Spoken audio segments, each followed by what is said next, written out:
มีคนถามสูตรเฮ็ดปาเต้ทาข้าวจีค่อยเคยแจกสูตรไปแล้วเนาะแตกล้านแตกแสนไปแล้วแต่ว่าบางคนอาจจะยังบ่เห็นวันนี้นางก็จะมาแจกสูตรอีกเทื่อนึงนางจะใส่ตับไก่2ขีดเอาไปล้างทำความสะอาดแล้วเอามาแช่น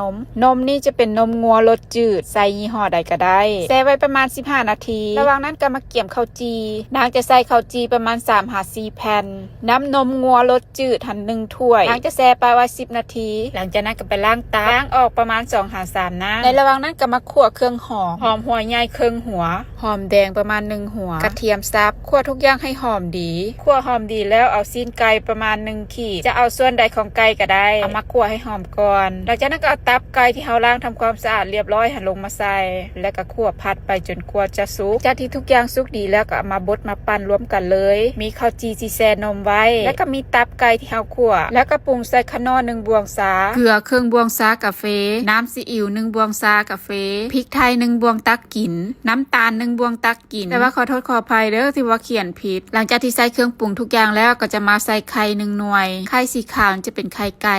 และก็เอาทุกอย่างมาปั้นรวมกันปั้นละเอียดดีแล้วก็เอามาทอกใส่ถาดและก็เคี่ยให้หน้าเพียงกันหลังจากนั้นก็เอาไปนึ่งไฟกลางประมาณ30นาที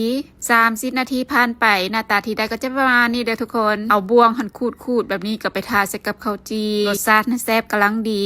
และนี่ก็คือข้าวจีที่ค่อยเฮ็ดเอาไปลองเฮ็ดกินเบิ่งแซ่บ